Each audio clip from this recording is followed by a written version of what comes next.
How are you guys doing? Good to see you, Vishwajit, Tarun, everyone. Doing better. Weekend was very hectic. Very hectic. Yeah, keeping well, guys. Be very safe. COVID is spreading like crazy nowadays. I'll quickly share my screen.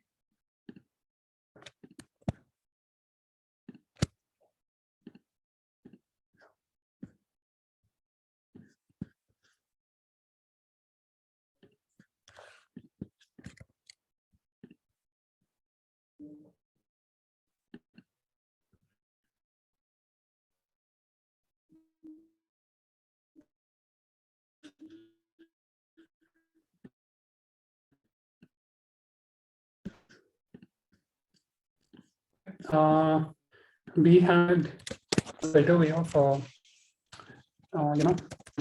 adding plus signs everywhere, right? And that was the last thing that we had covered. So today, guys, we'll be starting with a entirely different topic, right? It's very important from the point of view of web development, right? So it's called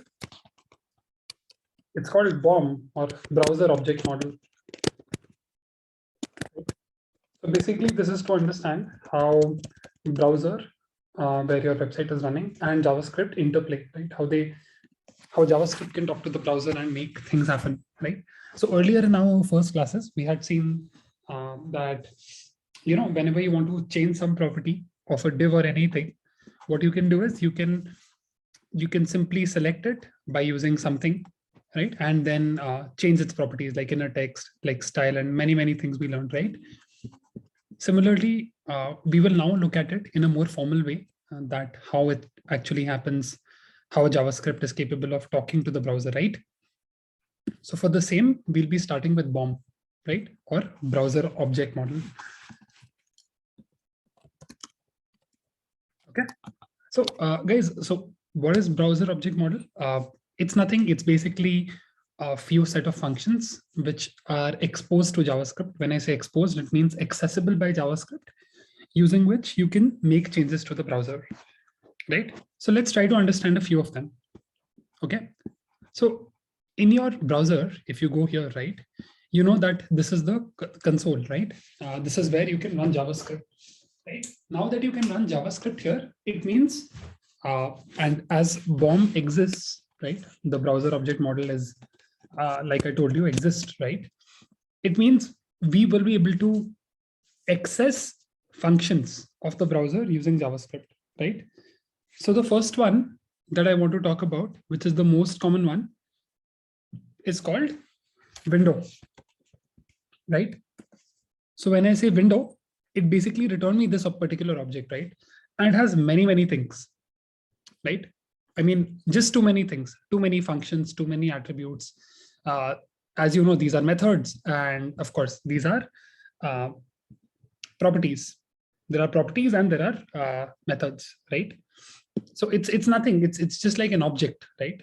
So that's why the study of objects was so important, because everything at the end of the day becomes an object in JavaScript, right?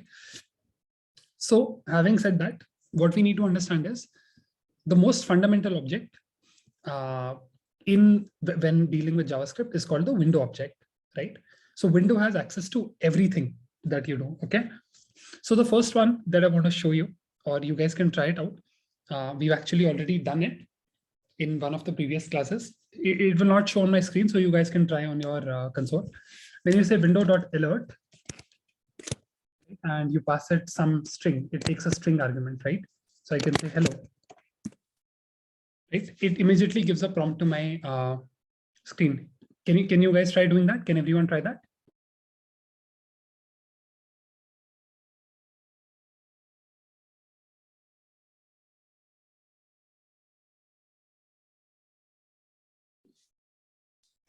Right? So what did you see when you did that, guys? When you did that, what happened? Yes, alert window shows up, right? So, or by the way, another important or cool thing about this, when you just say alert, right, and say hello, the exact same thing happens, right? So why am I telling you this? So guys, the basic concept is window. It means window is the basic object, right? So what happens is when you don't specify window, right? And you just specify any property of window, right? It's basically a global object, right? So the way JavaScript works is all of these things that are present in window become global variables.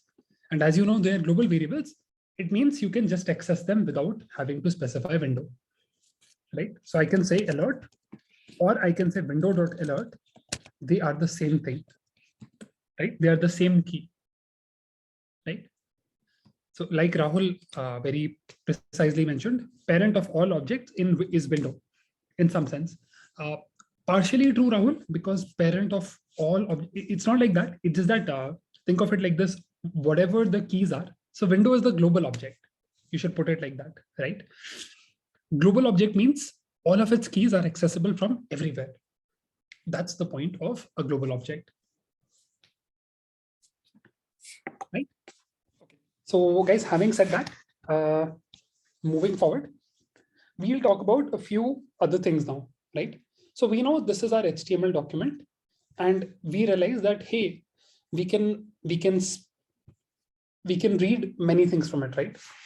So again, few of the cool features, right? If I have to talk about, is let's say this particular window, right?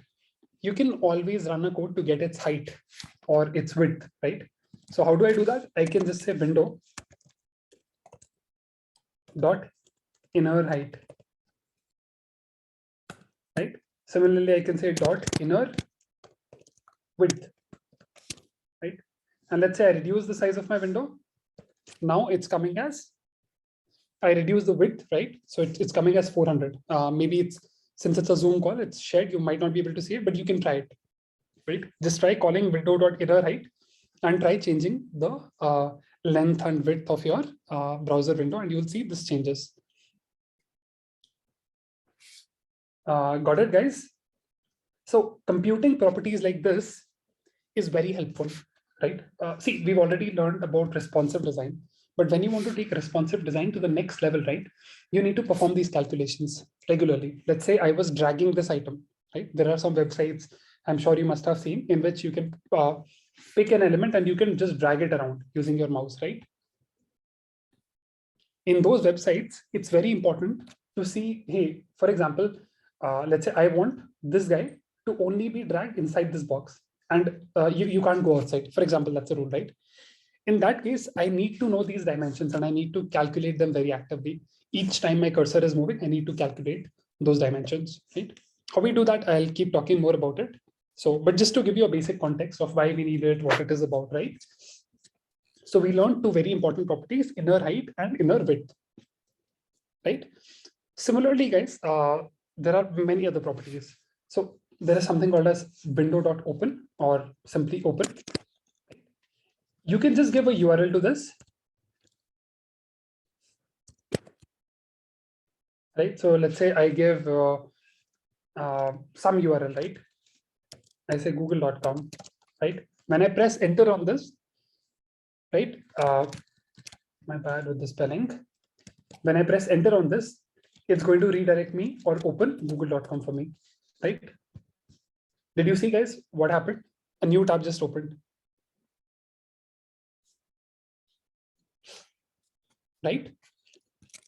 So a lot of things, right, can happen just by using this functionality. Got it? Similarly, you can close it also. So let's say I had opened this and now I open my console here, right? And now I can say close or window.close, same thing. And that tab got closed. Did you guys see?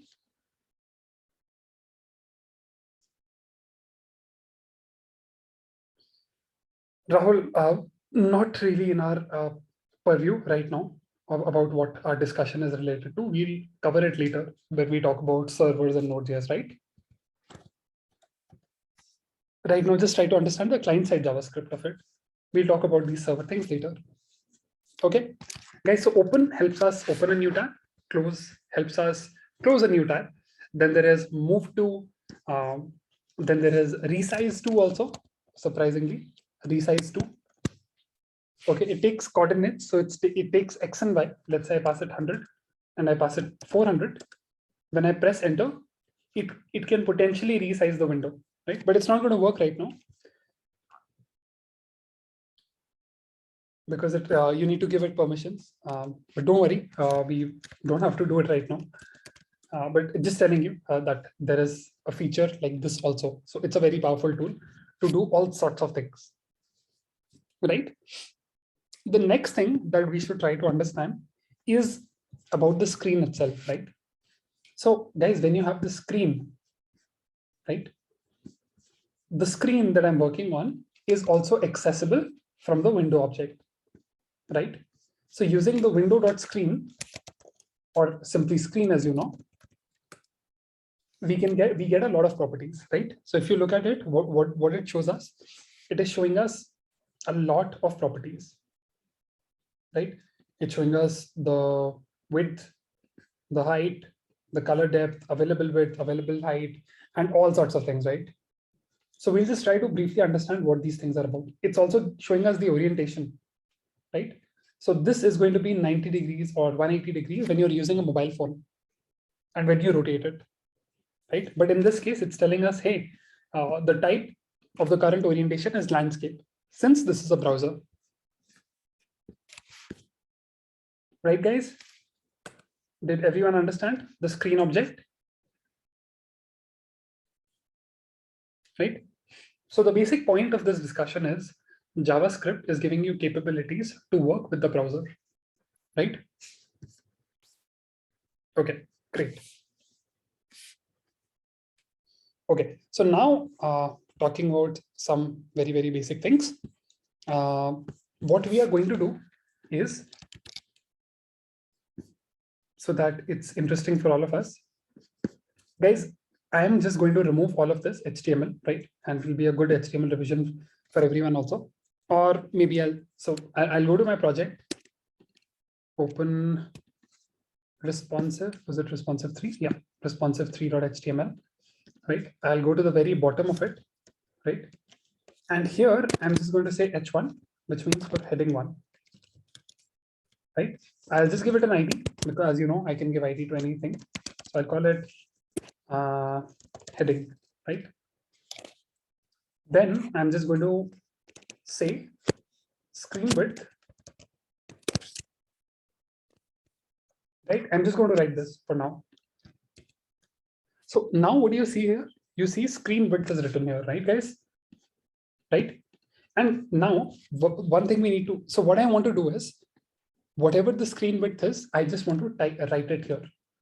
So it's basically the, how do I say, you are using JavaScript to manipulate your HTML, right? Which is what DOM and BOM are about, right? Okay. Question. So if you can give a defined example how we differentiate between window object and document object. So document is part of window, right? So window.document, I'll do something, document, right, is basically the document object.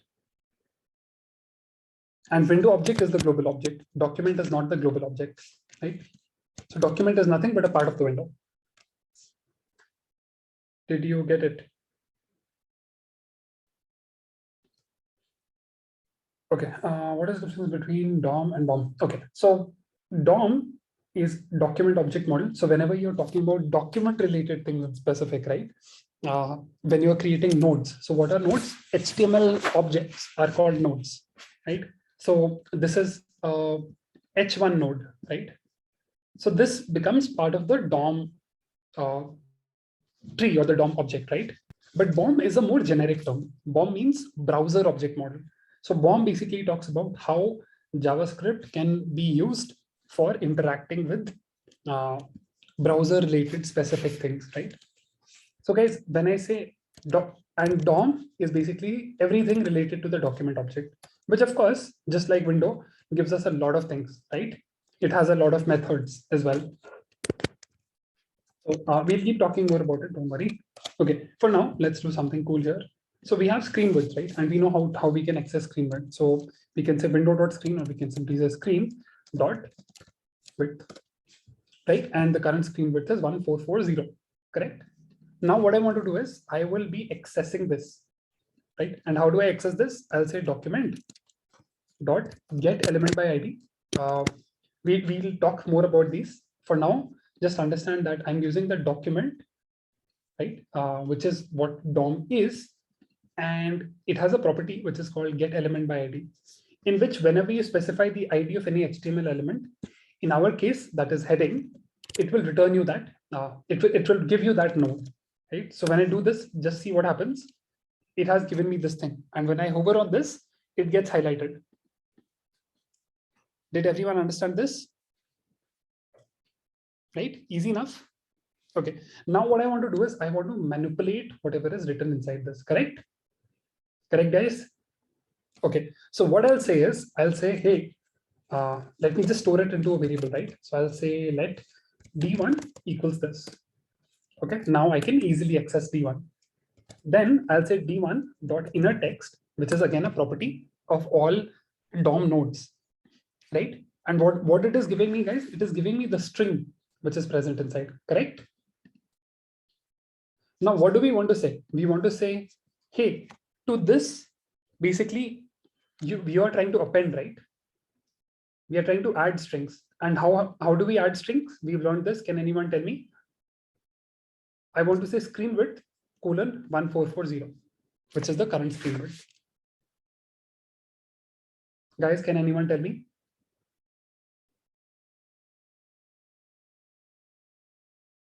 Concat. Perfect. So again, concat is definitely a way to go. So I can say d1 dot inner text is equal to nothing but d1 dot inner text dot concat, and I'll say screen dot width. Can I do this? Guys, can I do this? I'll press enter when you say yes. Okay. So when I say enter, did you see what happened? Pretty cool, right? We are able to make changes to our web page from the JavaScript code, right? And of course, you should always wrap this in a function. We'll call it print screen width. And what it is going to do, guys, it's going to do what we just did. So not d1, because I've not declared the variable yet. I'm going to say const d1 is equal to document dot get element by ID heading, right? Finally, I'll say d1 dot inner text equals d1 dot inner text dot concat. Oops. SCREN dot width. Right? Now, whenever you call print screen width, it should append to it, right? But now a mistake happened because it read the content of that and it added 1440 to it, right? But the concept is very simple. Okay, now I reloaded the browser, so I have to declare my function again. And now when I call it, like this, it does the job.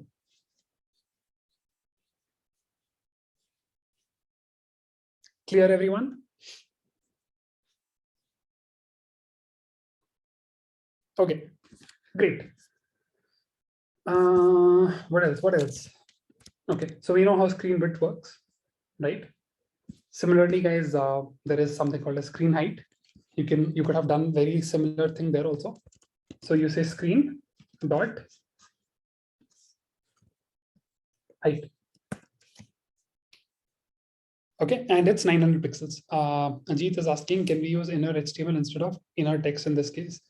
In this case, you can, but inner text and inner HTML are fundamentally different things, right?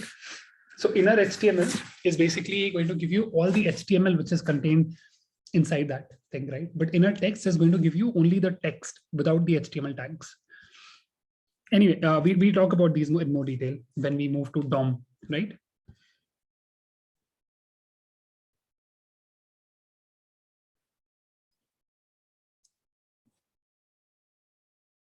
If there is a tag inside a tag, then that tag will be caked by inner HTML. I will be called by that inner HTML. See, if there's a tag inside a tag, that's considered to be HTML, right? But the final text, so let's say there were hundreds of tags which were nested, right? And at the end, in between of them, you had some text, right? When you do inner text is going to give you that text. When you do inner HTML, it's going to give you all of that HTML in between. But anyway, don't worry about these things, guys. We will cover them when we discuss DOM in more detail. Okay, now, just like there is screen width or screen height, there is something called a screen available height, right? And as you might have guessed, it's available width also. While the screen width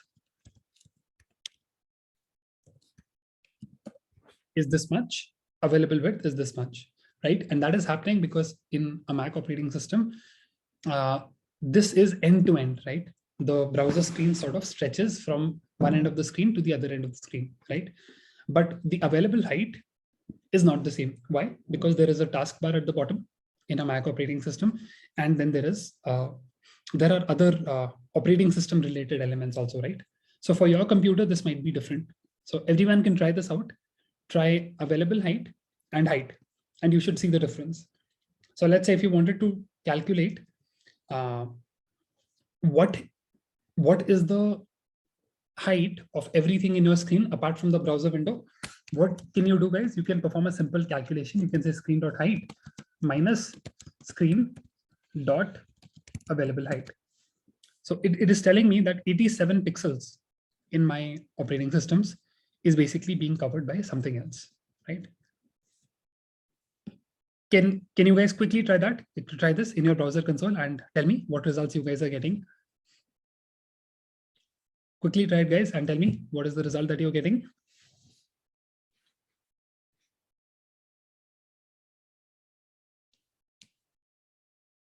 $40. Okay, 40. Is that a Windows operating system? Priyanka, Chinmay, Sadik. Right.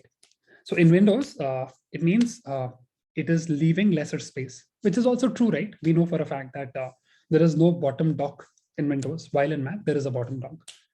Right? If you're running on full screen, maybe you're getting 0.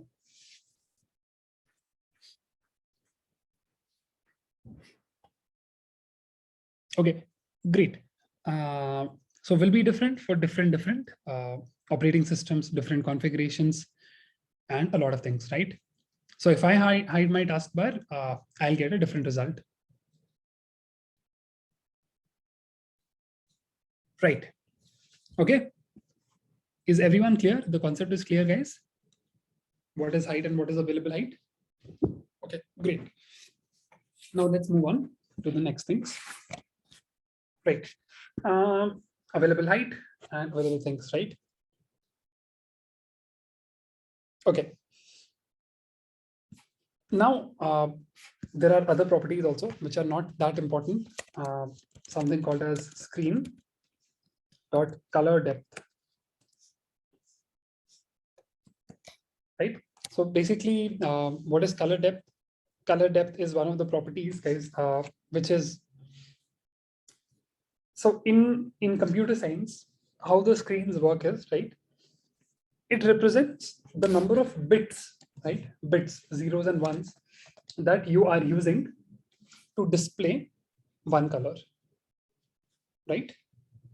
So typically, it depends from hardware to hardware. Different computers have different configurations, but not really important for us. So let's not talk about it.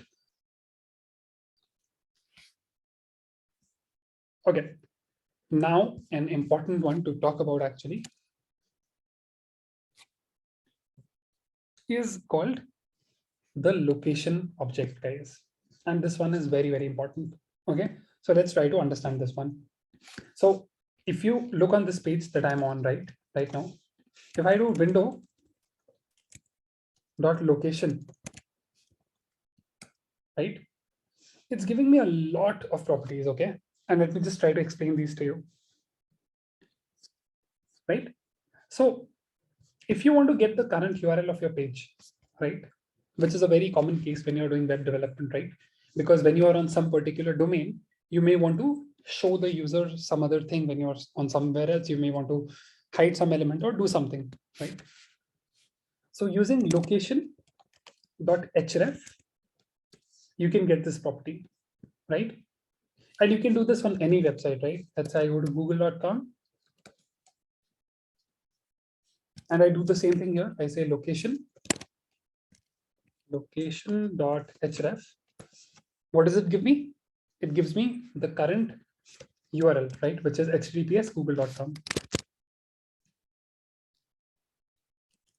Right? Guys, did you understand? Okay. Now, another important one is called location.hostname. Right? So what is hostname, guys? It is basically the domain name of where this website is hosted. So where is this website hosted? It's hosted on this thing, right? So if you look at a URL, just for everyone's knowledge, a URL has multiple parts, right? So this part, the HTTPS part, is called the protocol, right? So it could be HTTP, it could be HTTPS, it could be FTTP, and multiple types of protocols are there, right? Then there is : / and this part is basically called the host name. So basically, this is the name of the server that you are trying to get the data from, right? So we discussed href, which will give us the whole URL. We discuss host name. Then there is something which is called as path name, right? Location.path name. So in this case, the path name is only /. Why is that happening? So let me do this. Let me search ABC, right? I just search ABC, right? And now if you look at the URL is very complex, right? It's not a simple URL anymore. Now when I do location.pathname, what do I get? I get /search, right? So basically the path on the website that you are hitting is this guy, right? So if you look at this URL very carefully, what is this URL? It looks like this, guys. It's HTTPS, which is the protocol. This is the host name.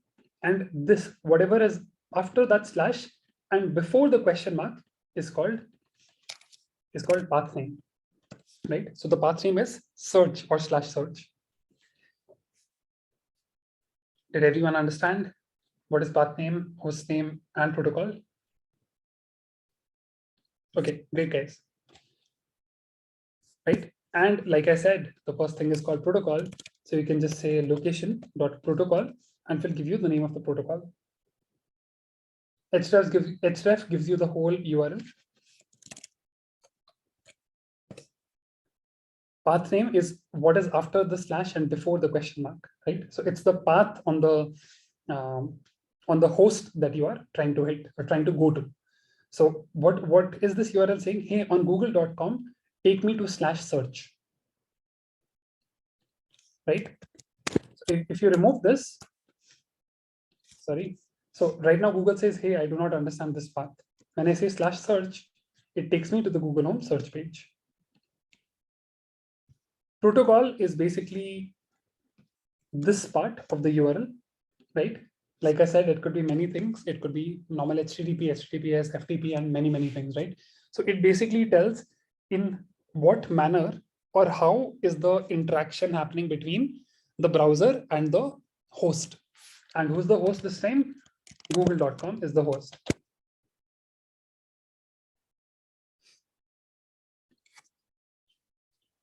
So is it like root or folder / subfolder? I mean, you can take that analogy, but that's not how it works, Amit. So it's basically saying this on this particular host. If I were to copy this on google.com host, take me to this path, web-HP, right? And there are going to be multiple paths. Guys, are you clear? Hostname is basically the name of the website that you're actually going to, right? So in this case, it's google.com. www.google.com is the name of the host or the name of the server with which we are interacting. We are interacting with it using this whole using the HTTPS protocol, right? And we are going to the path, which is web HP.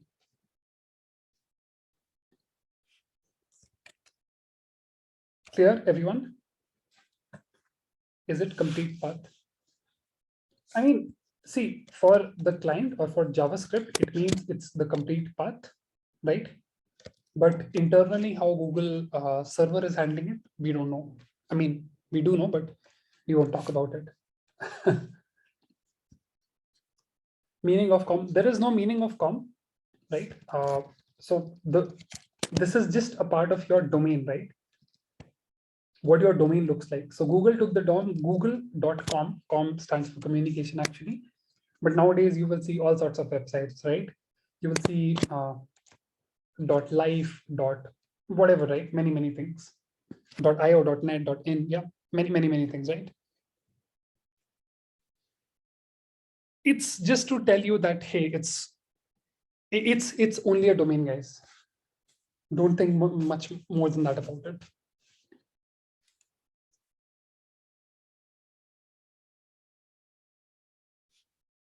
In case the server name and domain name is different, will location return the domain name? See, the name of the server or the name of the host is this, right? The domain is this, right? This guy is called the domain, right?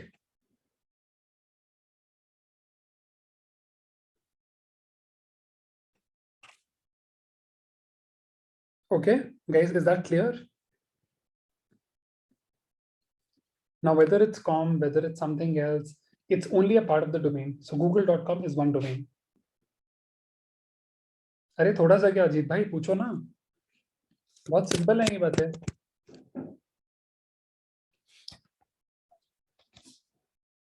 Okay, so we know href, we know protocol, we know all of these things, right? Now, I will just talk you through a couple of other things also, right? So guys, like I showed you, how we can open different pages using window.open, right? Similarly, what we can do is we can navigate to other web pages also, right? Let's say on this web, from here, I wanted to go to google.com, right? What can I do? I can say location dot assign, right? And to this, I can give whatever place I want to go to on my browser.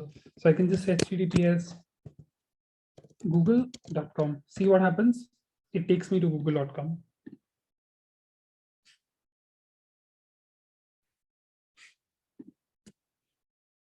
Right? So this is location.assign at work. Clear, guys? And when I press the back button, it takes me back to that particular place where I came from. Instead of IP address, we can use domain names. Yes. So domain names are a proxy, as we call them in the terms of networking, to IP addresses.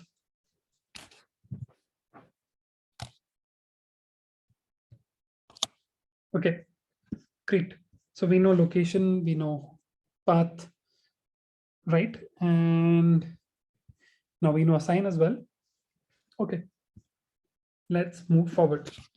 Okay, the next part. So will using JS for href be more secure rather than coding in HTML? So it's not a question of secure versus unsecure, Amit.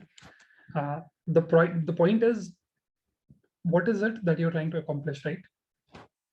So if you're trying to navigate between pages, right? So href can only be put on anchor tags, right? But let's say on the click of a button, you want to navigate to some other page, right? How are you going to achieve that? On the click of that, basically, you will have to call location.assign, right? So it's use case to use case. Okay, now a very popular one, a very important one also at that. It's called history, right? So what is history, guys? Let's say I go forward in this page, right? Somehow the browser remembers that, hey, this guy is coming from this page. And that's how when you press this back button, you're able to get to that page. When you press that forward button, you're able to go to that forward page, right?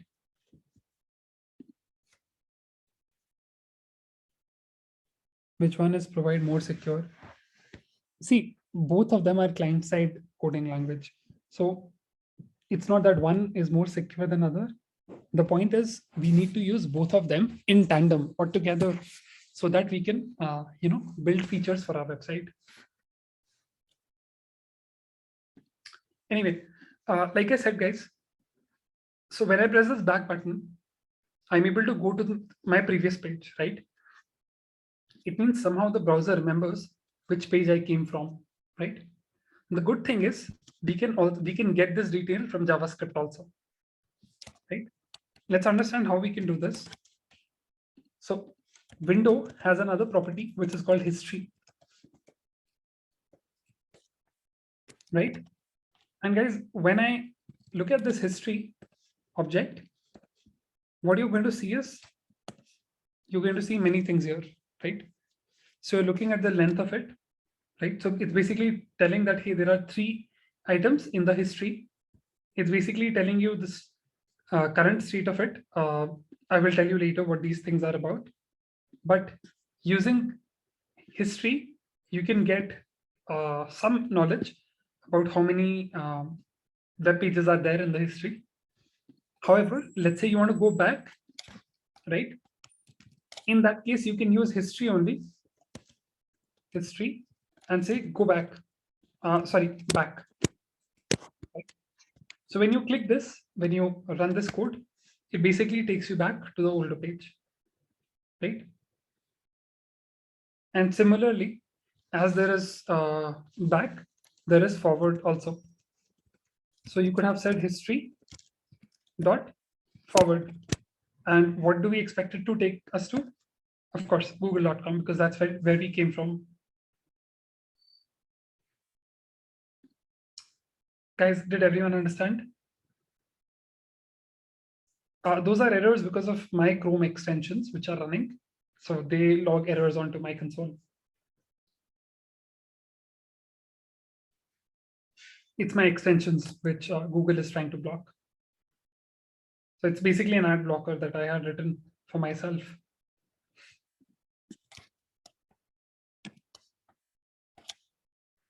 Okay.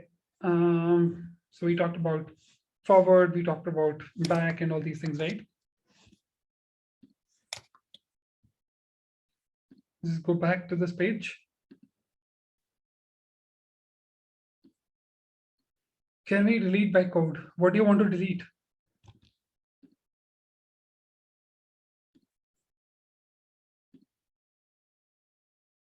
No, you cannot delete it because it's made for one session, right? So you can't delete your history entirely. You can change the history, but you can't delete it.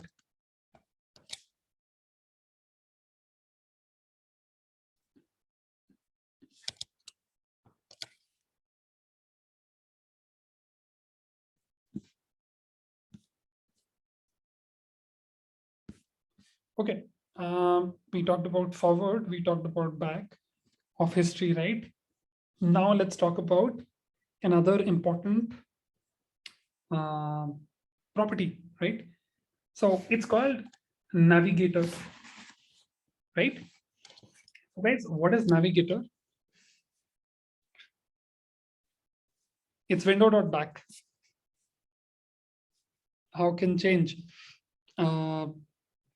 Okay, see, that is a slightly more complicated topic, Mukta. Maybe I will cover that when we start with, server-side programming. So right now it might not be, it'll be hard to understand for everyone. So I'll talk about it later, right? So then we are talking about navigator object, which is of course again on window. And what is it, guys? It shows you again a lot of properties, right? So it's showing you something called as app name, right? It's basically telling you the app version, right? So this is basically telling that, hey, this is running on a Mac-based machine. And there are many kind of other things here, right?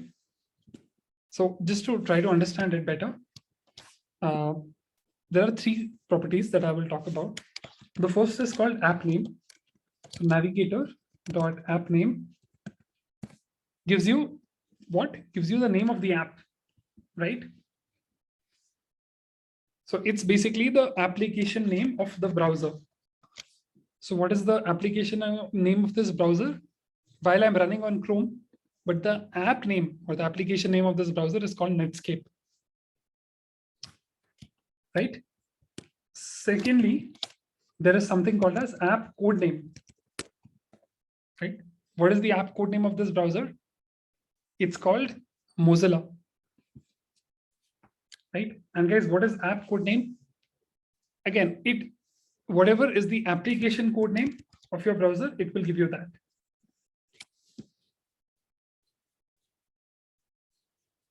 Why what, guys? I didn't understand.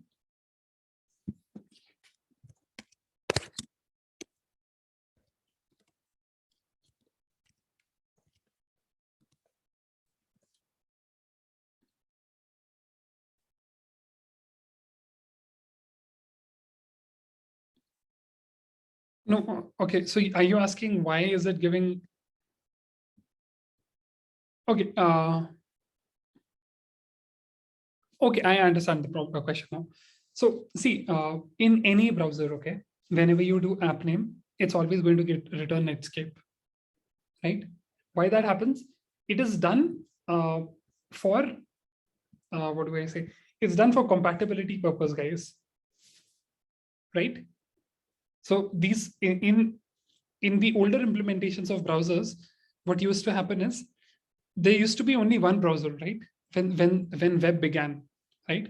So basically everyone agreed upon one particular name, right? Which was basically the first web browser. If you know the name, it's called Netscape Navigator, right? And similarly, app code name is always also set to Mozilla in any browser. So you can try it out in any browser, you will get the same result. Again, it's done for compatibility purpose. It's not very useful now.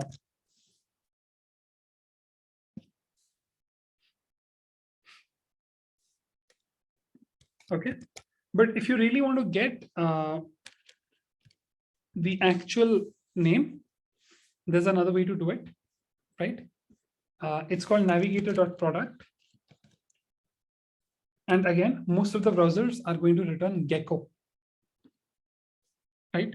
So these are just properties. How to use navigator in code? I mean, you'll use it like this only, Rahul, window.navigator.whatever.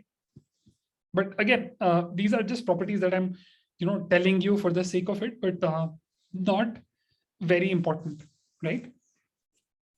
So let's talk about the important property actually, right? There are two. So one is called navigator dot, what is it called? Platform, right? And what is it is telling us, guys, that hey, this browser is actually running on this particular system configuration, right? And similarly, the other most important one is called user agent.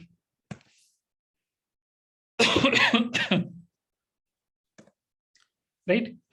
And this is where you get all the information about the computer or the person who's basically interacting with your software, right?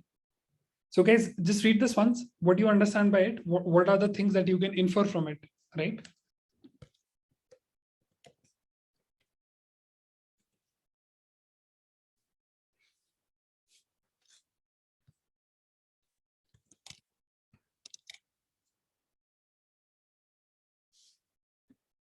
See, again, this property we already know about, will be same for all browsers, right? But this is where you'll be able to tell hey, that this is a Mac computer. So it says Macintosh, Intel, it's giving you the operating system number also, right? And here it's basically telling you which browser it's being run from, right? Guys, did you understand? Can everyone try running this on their computer and see what is the result? Navigator.user agent. Try running this, guys.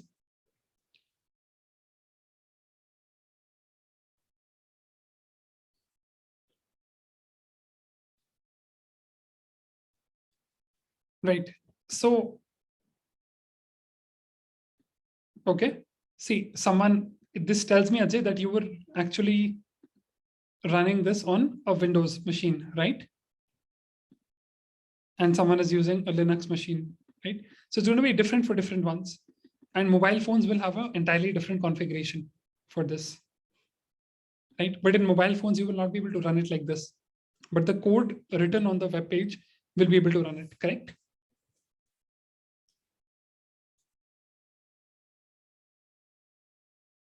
Nice. Yeah, in desktop side or in, I mean, it does not matter, right? Whether it's desktop side or mobile side, you can still open it in a mobile phone. And in mobile phone, you'll still be able to run it. Again, Amit, basically it's basically trying to tell you that, hey, this is the kind of compatibility. So guys, we all know, right? There are 4 major browsers. Which ones are they? They're Mozilla, Chrome, Safari, and what is the fourth one? Mozilla, Chrome, Safari, and what is the fourth one? Edge. Not Brave, Edge. Opera is an older one now, Amit, not very relevant, right? But using this, you can predict what is the kind of platform that you are running on, right? Another important property is called online, right? So basically what is online? It shows whether the computer is right now connected to the internet or not, right?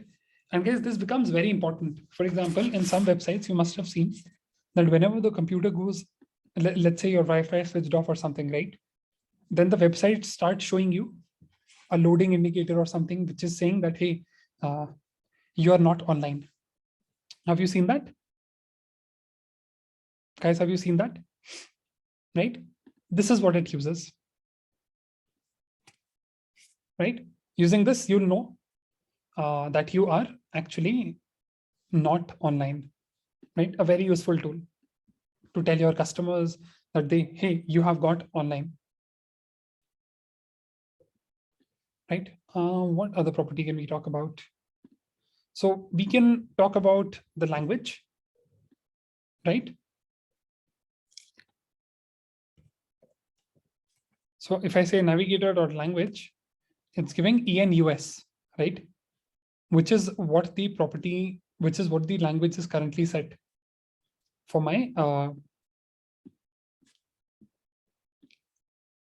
computer. What is the server error? I got false. Okay, which server error are you talking about, Rahul?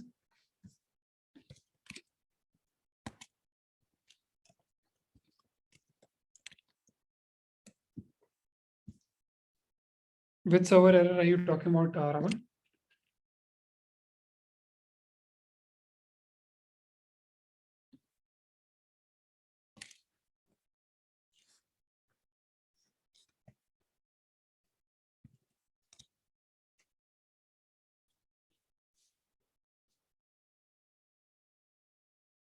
Okay.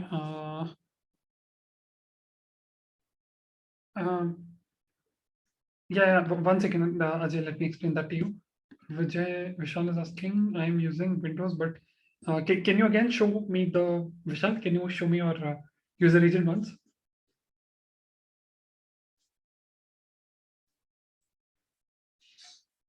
Vishal, can you just paste your user agent once?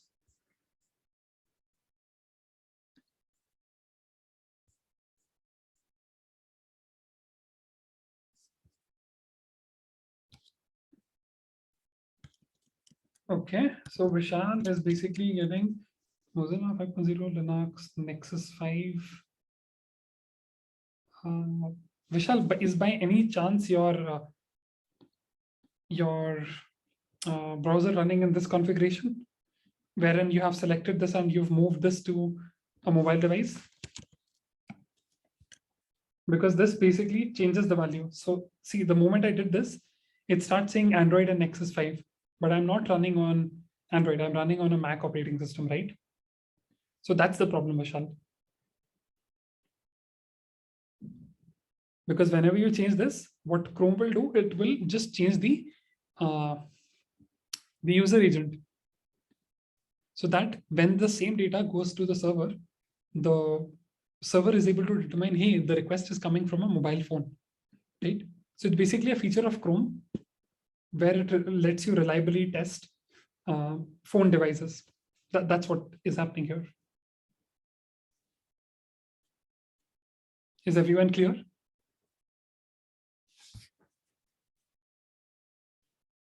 Perfect, guys.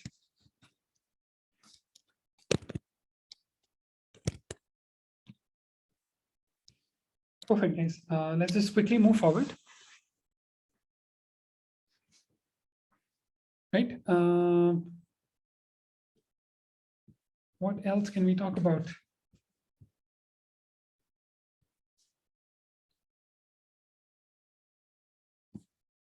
I think that's pretty much it.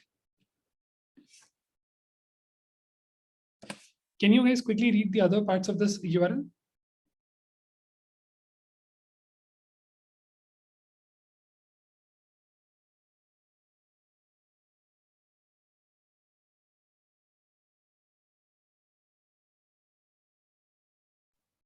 Guys, are you able to read other parts of this? Right. So this information is very useful when you are sending this data to the server, right? So let's say I had my own server. It will be useful for me to know all of this information, right? Because let's say, see, if you've seen KHTML is also one of the browsers, Sunny. So if you've seen a lot of websites, they allow you, when you're downloading software, right? It is somehow automatically able to determine and redirect you to the right place, right? So some websites will show me software only for Mac when I'm using a Mac, for Windows when I'm using a window, right? And that happens because they are able to read your user agent. And when they're able to use your user agent, they determine where you have to go to, right? So just want to tell you that. An observation.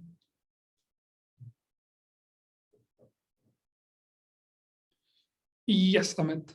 And of course, what they do is they will simply store this, right? And they will say t1.split on space, right? And now basically it's much easier to read, right? Because you have an array. And then since this will always have the same configuration, it's the first element of the array, which typically gives you the operating system.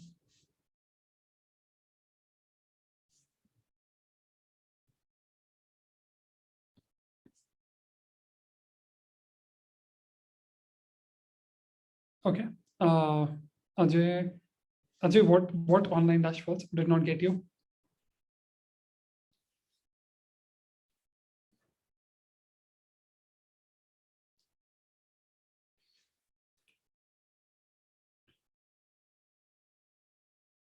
Ajay, can you repeat?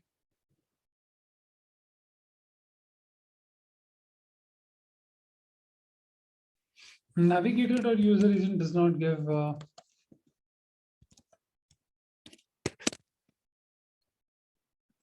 you talking about navigator.online like this?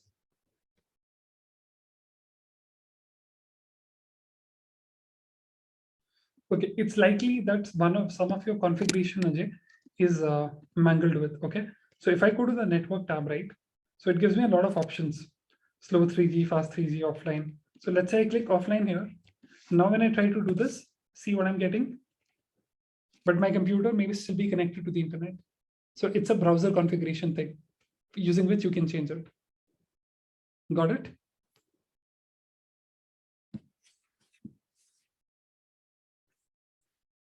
Can you get if another person if both are connected to the same network? No, Vishal, the traffic is encrypted.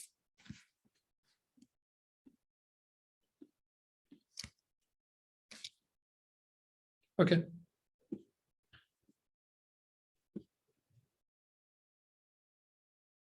What else?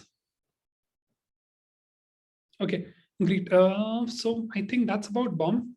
Let me quickly check if what is actually in our syllabus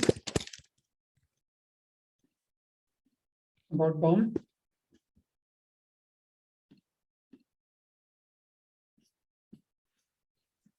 So we had BOM history, which we've talked about, BOM navigator, BOM window. Okay, now we will be talking about DOM, right? So BOM is clear.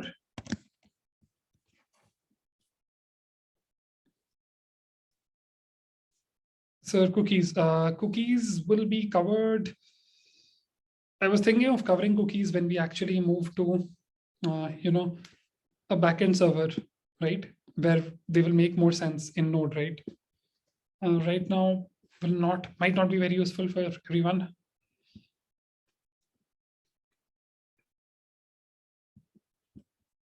Okay. Anyway, we'll talk a bit about DOM, guys. Okay. So just like we talked about BOM, right? What is DOM? Now we'll talk about DOM, right?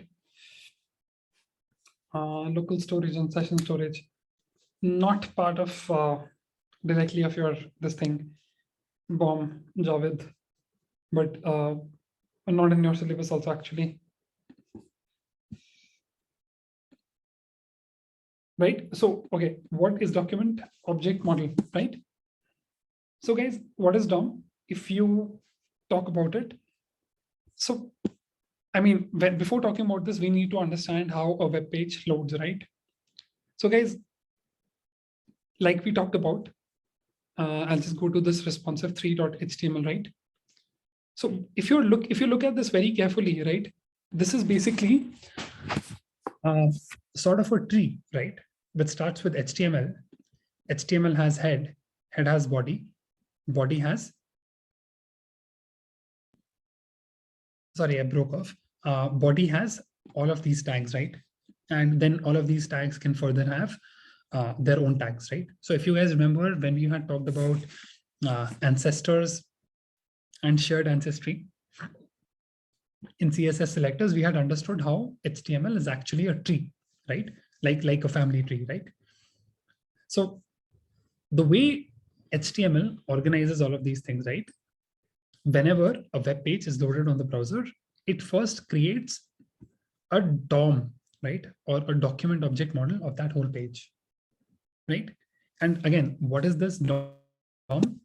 It's basically a tree of different DOM nodes, right? Or of different HTML elements. So we know div is one HTML element, we know button is one, we know h1, heading is one, we know script is one, head is one, body is one, right? And there are many other HTML elements, right? Each of these is essentially a DOM node or an HTML element, right?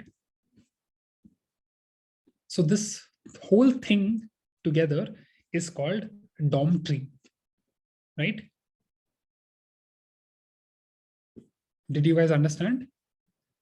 Each element is called an HTML element, as we call it, or it's basically a DOM node, right? Which essentially means DOM is nothing but a tree because a tree has nodes, right? So whenever a web page is loaded, it creates a DOM tree, which has DOM nodes, and they form a tree-like structure. Okay, correct. But guys, what we need to understand here is whenever it's the JavaScript which is doing this work,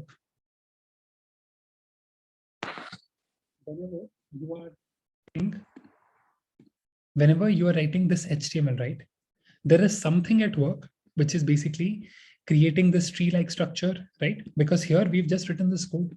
There is something which is creating that tree-like structure and painting this or rendering this or displaying this on the browser, right?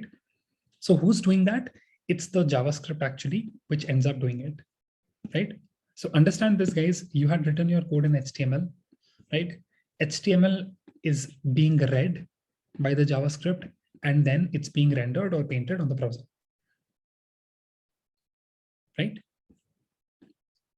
So the way it works is in all of the HTML elements, JavaScript reads, and it converts it into DOM objects, right?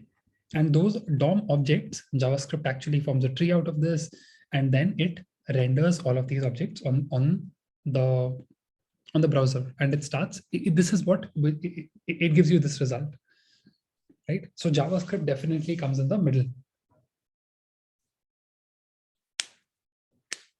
So DOM, or document object model, is JavaScript interacting with HTML, right? Without JavaScript, this cannot happen, right? So getting access to the DOM is something which this is doing. Okay. And guys, we've known, we know how JavaScript can actually change the elements, HTML elements, right? We know that we can apply CSS to it, right? We know that we can change styles, we can delete elements, we can change their display, and how we can do a lot of things, right? Using JavaScript. We've seen some of them, right? Like clicking this is basically increasing the counter, changing the color, all sorts of things are being implemented by JavaScript only, right? So from where it is start parsing first in DOM. Okay, so the way it works, if you want to talk about it, is this whole thing, right, is first read by the JavaScript as a string, right? This whole string. All of the HTML you write is read as a string, right? Then what JavaScript starts doing is it starts making sense, right? And it begins the HTML tree construction or the DOM construction, right? Then it will basically form a tree-like structure. And this is a tree of DOM nodes, right? Or HTML elements. And then JavaScript does the computation for computing geometry, right? Using CSS, right? So basically what has happened, guys, this has blue color, right? These buttons, they have this some spacing inside it. There are many things, right, on the browser, which are happening. Styles are getting applied, a lot of things are getting happened, right? So it's JavaScript's responsibility to first construct the DOM tree, right? What is DOM tree? The tree of HTML elements. Then going through the CSS, then combining the two to render or paint this whole page on our screens, right? So behind the scenes, JavaScript reads the HTML, reads the CSS, creates DOM, and then renders this whole page.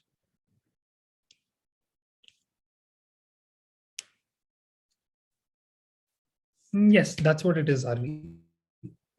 Right? DOM is the document object, which is responsible for interacting with the browser, for rendering these pages, rendering these DOM elements, right? And like I said, what are DOM elements? They are basically these HTML elements, right? So up until now, let's say you just had this item 9, right? Now, let's say you want to insert item 10, right? When you want to insert item 10, either you can do something like this. And now when you render this, there is going to be an item 10, correct? Or you could have used JavaScript to enter this item. That is also possible. So we can write JavaScript code, of course, using the document object, right? There's something called as document.create element, right? And you can tell it, hey, which element do you want to create? I say div, and it actually creates me a div. Then, of course, I can store it in a variable, let's say t. And then finally, I can even go ahead and append this inside this page, inside this grid. Do you guys want to see that? Do you want to see that? Okay. So I created a div element, right? Now what I'm going to do, guys, is I have to select the parent. What is the parent? It's called grid parent. Okay. And since this is a class, I will select it like this: document.get elements by class name, right? Grid parent. Sorry, I mistakenly put a dot there, of 0. So it's giving me this whole grid, right? To this, once I have this DOM node with me, which I have selected, I can say append child, and I can say t. Right? Now, if you look at this, let me show it to you. Right? Div grid, it has a lot of things, and there is another child which has been added to it, this empty div. Do you see it? Right now it does not have anything, so you're not able to see. It's coming as blank to you, right? No, it's not like that, RV. It's, see, I said get elements by class name. What does that give you? It will give you all the elements which have this class name, which will be an array, right? Since I'm only interested in the first element, I said 0, right? Since that is the only thing present on this page. To this, I can append whatever I want, right? And this was the div that I had created, right? And of course, you can just give some inner text to it so that it becomes visible. I'll say new div, right? And then same exercise, append child t. And now this new div is appended to this guy. Clear? Guys, clear? Is the concept clear? What have we done? We have created a new HTML element using JavaScript. We did not write any HTML for it, right? And we have appended or added it to another HTML node, right? Which was the grid parent in this case. So the point that I'm trying to make is JavaScript can manipulate HTML. It can add things to HTML. It can remove things. It can do everything with the HTML. Yes, RV, you can definitely do that. For doing that, essentially you have to, so what is the difference between these, what is about this, these divs? They have a class called grid child, right? So essentially this newly created div, if you look at it, if you're able to give it a class, right? I can do it from here also. I can say class is equal to grid child, right? Now it becomes like those. And I could have done, of course, the same using JavaScript also. Cool enough, guys? Guys, are you like enjoying this? Okay, someone said repeat. So let me just quickly tell you what I've done. Very simply, I have created, Umesh, nothing to do here. Document.create element, whichever DOM element you want to create. So I wanted to create div div. It created me a div, right? And since it is, I wanted to give some value to it, what I did is t.innerText is new div, right? What it has done is it has given the new div value to it. Clear? T is declared here. Let t. If I just do t, that also works, but good practice, use let. So what by doing this, what I did is I created a global variable. If I say x is equal to something, it becomes a global variable. But good practice, always use let, const, or whatever, right? But since I was just giving an example, I quickly did this. I will teach you all of these things, Pankaj. Hang on.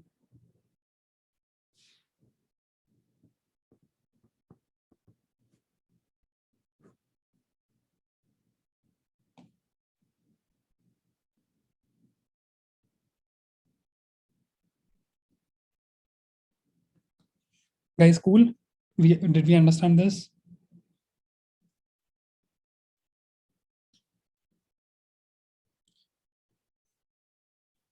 Amit, I'll tell you now. Ruk jao abhi. DOM has just started here. Just give me some time. Otherwise, you guys will get confused. Okay. Take it. Anyway, essentially why we are learning this for many things, right?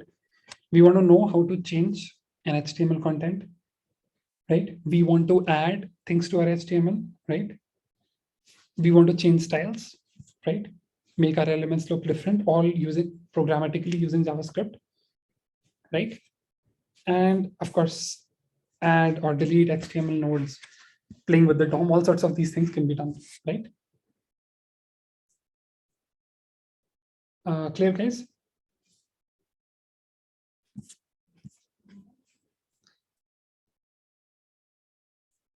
Yes, CSS, yes, both can be manipulated using JavaScript, and we learn about them. right?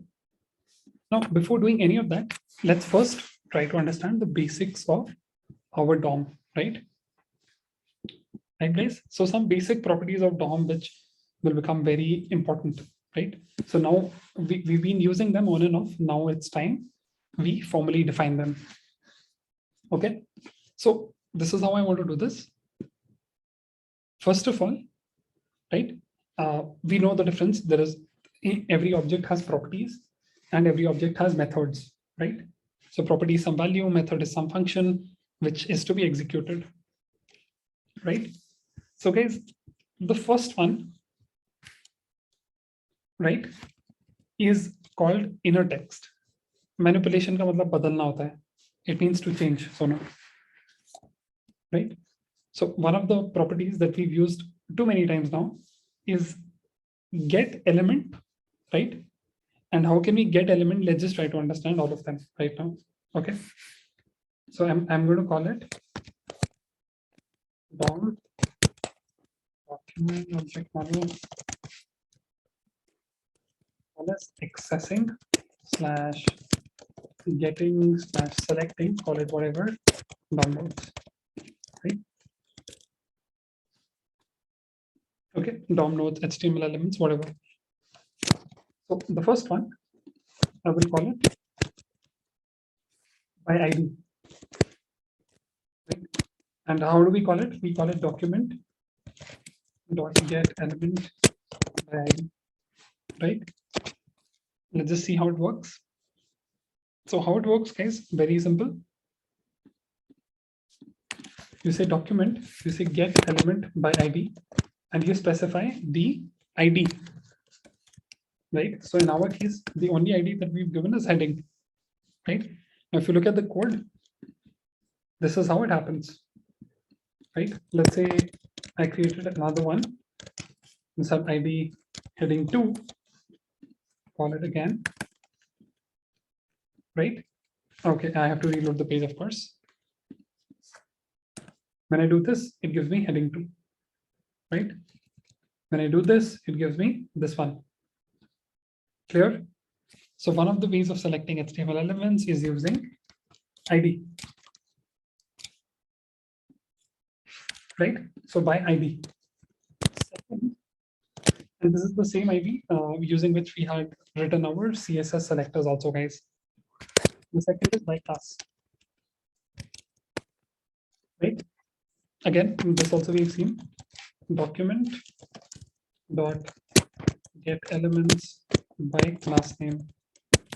Please notice in this case it was element singular. In this case it is elements or plural. So which means this will give you an array, right?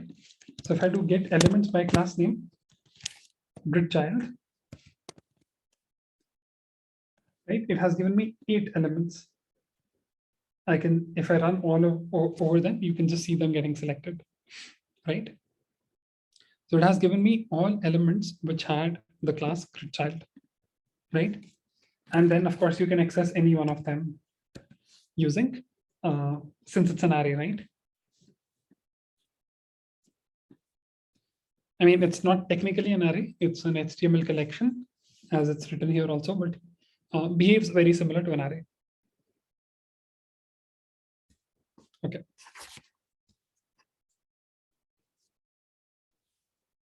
So the index is child in class. No, RV, I don't know why you're saying that.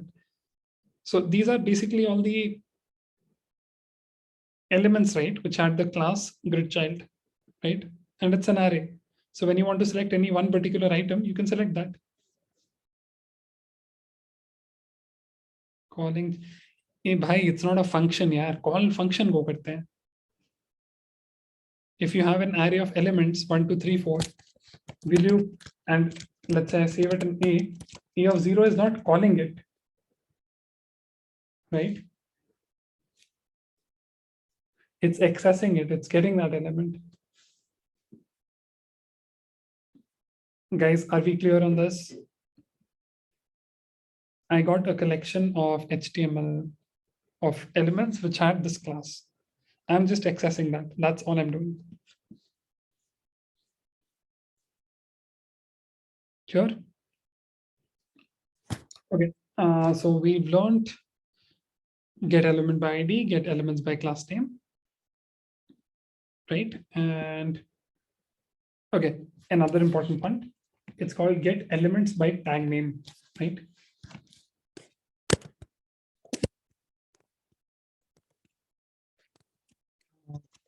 Get elements.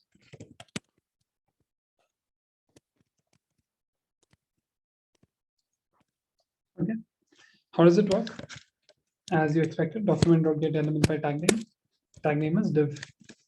What you're getting, it's giving you 11 elements, and all of these are divs on that page. Right? Go over each of them and it will just show you which one is selected. Clear, guys? Similarly, you could have selected any one, right? I could have selected H1. And now you know that there are two headings. First is this one, second is this one. Did you guys understand this one? Elements by tag name. Okay, great. Okay, so we know element by ID, we know element by class name, we know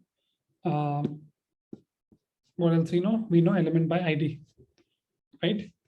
One more important one, I think this is by far the most important one. Query. It's called document.query selector. Okay. And guys, very important one. How does it work? You write the CSS selector inside it, right? And we've read so much about CSS selectors, right?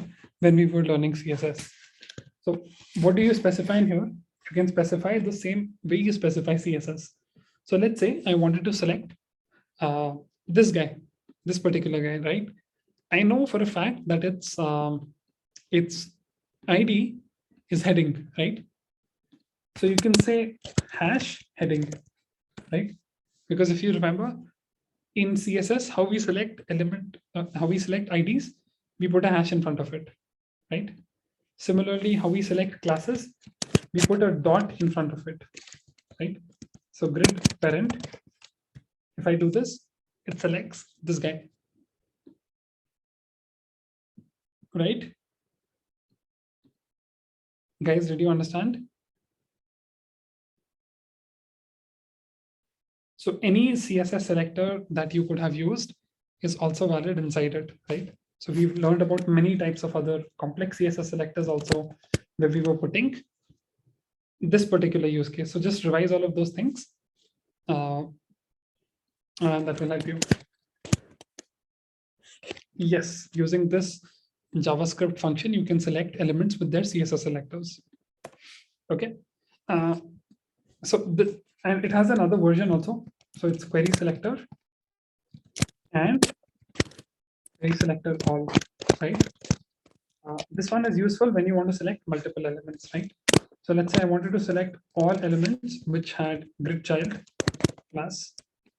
When I do this, it gives me all the elements. But if I had done just this, it will just give me the first element, right?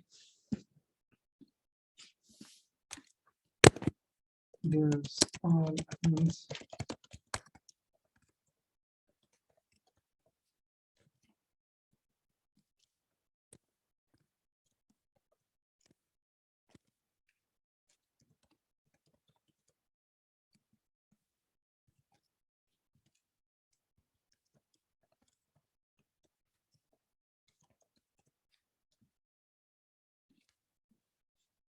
Guys, are we clear on this one, everyone?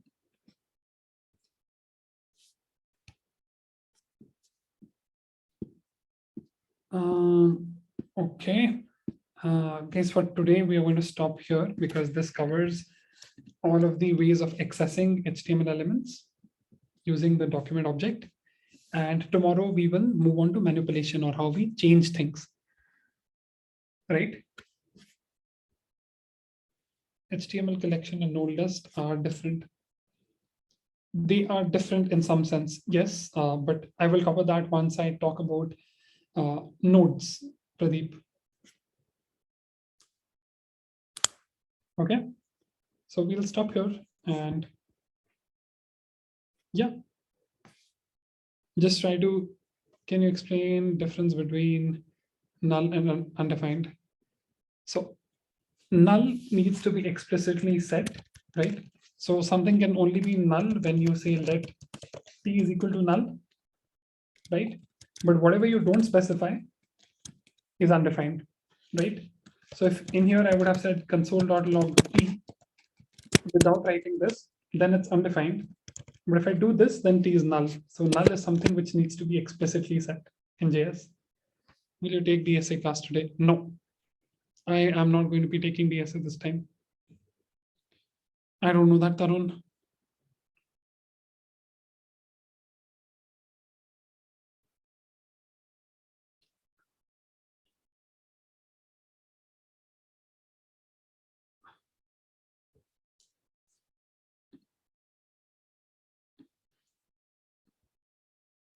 Yes, Pratibha, is there a question? Please ask, guys. You can ask questions, but we'll stop here.